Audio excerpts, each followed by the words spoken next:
প্রিয় ছাত্রছাত্রী 3.1 এর প্রশ্ন 10 দেখো এখানে দেওয়া আছে a square plus b square plus c square সমান 9 এবং ab plus bc plus ca সমান 8 হলে a plus b plus c whole স্কয়ারের মান নির্ণয় করো। দেখো এখানে একটু ব্যতিক্রমভাবে সাজাইছে কিন্তু এটা সহজ আছে। দেখো এখানে আমরা সমাধান কথাটা লিখি। দেখো সমাধান লিখে আমাদের দেওয়া আছে কথাটা লিখব। এটা দেওয়া আছে কেন লিখবে এটা তোমরা জানো।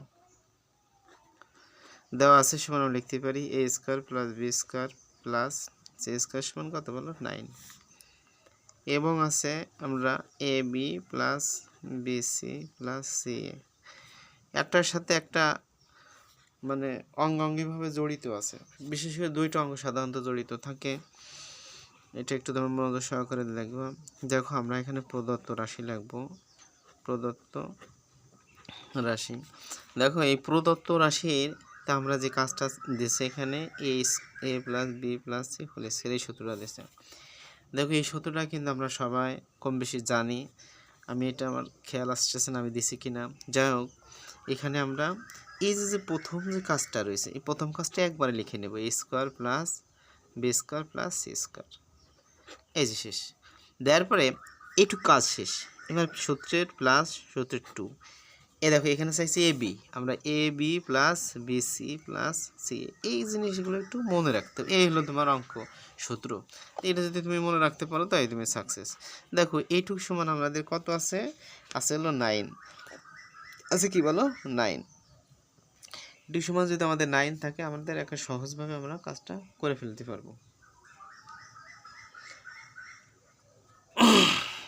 প্লাস 2 এইটুকু সমান আমাদের কত দিয়েছে, এই মানটা সমান আমাদের দিয়েছে কত 8, কত দিয়েছে বলো এটা দিয়েছিল আমাদের 8, 8 যদি দেয় আমরা 8টা কাজ করতে পারি।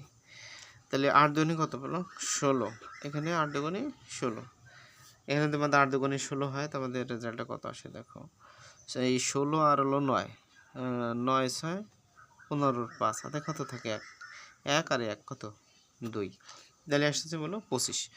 এই যে 25 যে মানটা এটাই আমাদের কি নির্ণয় মান। এটা আমরা ছোট করে একটা অ্যান্সার লিখে দিতে পারি।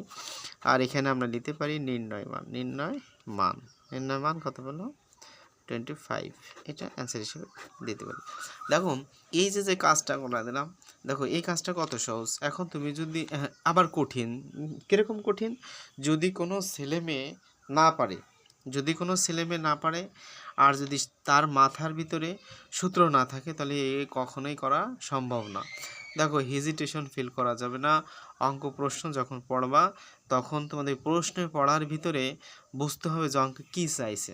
আচ্ছা গেল প্রথম পড়লা বুঝলা না, পরবর্তীতে আবার পড়বা, একটা প্রশ্ন কোনটা তুমি অ্যান্সার দিবা অবশ্যই সেই প্রশ্নটা দুইবার তোমাকে পড়তে হবে।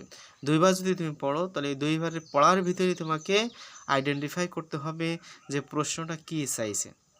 এই চার উপর ডিপেন্ড করে তুমি যদি মনে করো যে না তুমি পারবা তাহলে তুমি অঙ্কে হাত দিবা, নাহলে ওই অঙ্কে হাত দেওয়া যাবে না। আচ্ছা গেল, তারপরে এক পর্যায়ে যে অঙ্কগুলো তুমি কমপ্লিটভাবে পারবা সেই অঙ্কগুলো করবা, করার পরে যে অঙ্কগুলো তুমি মানে আধো পারো সেই ক্ষেত্রে তোমাকে পরবর্তীতে তোমার ওই কাজটা ধরতে হবে, নাহলে কি অঙ্ক ধরা যাবে না। কারণ অঙ্কে জেনুইন নাম্বার, তুমি অঙ্কে হলে নাম্বার পাবা, নাহলে কেটে দিবে। শোনো সেই ক্ষেত্রে আমি সবসময় পরামর্শ দেব যে অঙ্ক যে যত বেশি করবে তার তত বেশি মনে থাকবে। দেখো মনে রাখার একটা চরম কৌশল হলো অঙ্ক বেশি বেশি করা। তাই বেস্ট অফ লাক, ভালো থাকো।